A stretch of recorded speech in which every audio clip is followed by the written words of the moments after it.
I have with me Takuro Wakabayashi. He is the managing partner with ASTEC, a fund management company from Japan. Pleasure to welcome you. Yeah, nice to talk to you. You have a $20 million fund. Yeah. And your initiative is you're taking the technology from good universities in Japan, right, and to put it out in the entrepreneurship ecosystem. Yeah, right, yeah. Tell us something about that effort.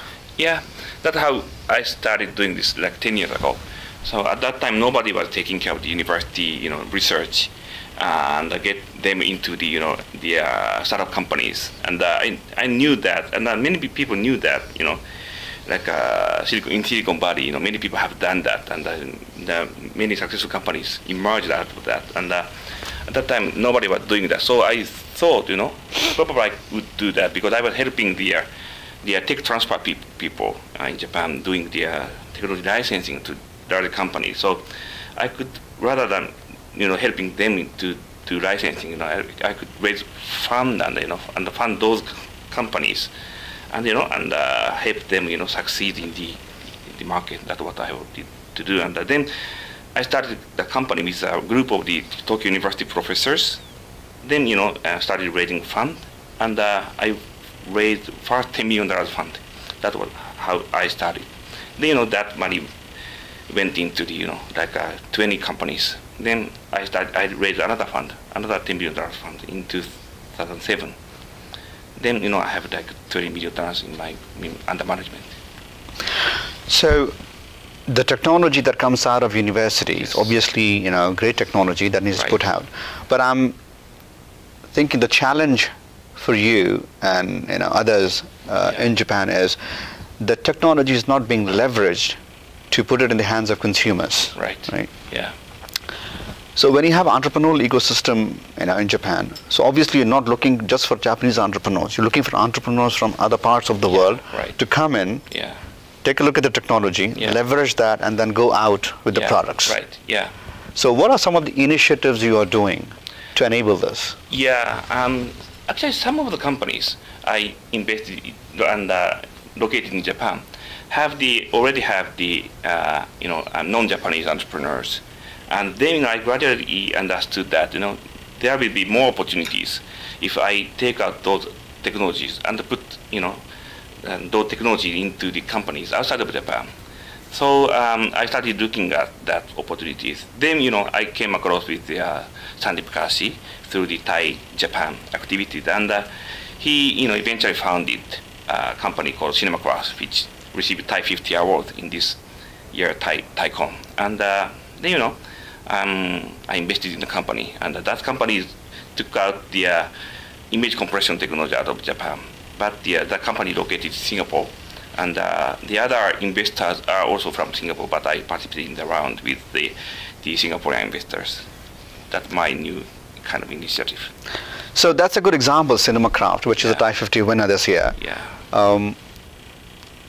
So when you look at investing in that particular company, and there will be many more that we're looking forward to investing, what do you look for? Because the technology is there with you. Yeah. What do you look for in an entrepreneur?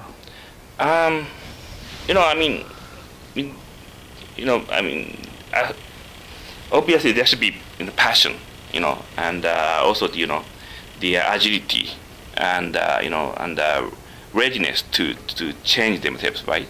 And those kind of capabilities necessary for entrepreneurs are not really easy to find in Japan. So I really want to find those entrepreneurs and then combine them with Japanese technologies, and and I think that will make great investment opportunities. When it comes to technology, obviously Japan has done tremendously well in the last so many decades. I think where they're trying to catch up is in the internet space. Right. Yeah.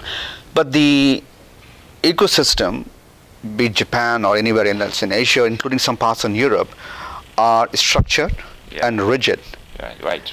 And for an entrepreneurial ecosystem, especially in the internet space, needs to be very open, very thriving, just like Silicon Valley. Yeah. So how do you try to, take the rigidity a little bit out and adopt, if I may say, the Silicon Valley style model? I I think that's a very difficult part, and that's why most of my investment so far has been in the like life science or more physical science or like optical or or electronics side, and because that's very difficult to import that kind of entrepreneurial ecosystem concept to Japan and to probably to anywhere outside of Silicon Valley. So that was why. But now if I want to play in the internet service landscape, probably I should. The way I can do is probably connect those companies to Silicon Valley to some extent, or probably we should bring those companies to Silicon Valley at the end of the day. That one of the way I could we could bring those dynamic ecosystem. So the entrepreneurship here is very different compared to Japan. Yeah. So if you look at the emerging entrepreneurs in Japan and you look at the entrepreneurs here, there are some differences that come to mind. You can see it. Mm-hmm. I'm trying to learn from you. Okay. What do you see those differences are? Yeah. If you can help us, understand that. The challenges, if I may say so, for entrepreneurs in Japan. Okay. Actually, I think supporting capability, supporting, functions are so very, very different, because, the understanding, the level of understanding of entrepreneurship is very, very different. And if you go to like a lawyer, you can find, many, startup lawyers here, and they're very good, right? But in Japan, it's very hard to find good startup lawyers. That's only one example. And that's, it's true with like accountants, or that's true with the investors too. And all that adds up, and then it's gonna be very tough for the for the entrepreneurs who don't really have the entrepreneurial system. And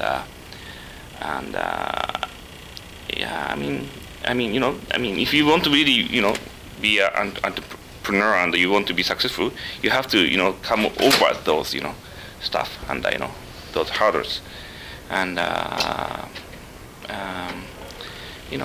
Okay, so let me ask you about your next fund. Yeah. Obviously, it has to be bigger and better, I'm assuming. Yeah. So, where is your next fund going to be focused? I'll probably focus more on Asia as a market. My previous two funds have been only focusing on Japan. The CinemaCraft was my first case outside of Japan, and probably in the new fund I will be focusing on Asia as a market, and entrepreneurs from anywhere in the world, and probably more technology from Japan. That's probably going to be the concept of the new fund. It's been a pleasure. Thank you for coming. Yeah, thank you. And congratulations on your investment in CinemaCraft. Thank you very much. Nice talking to you.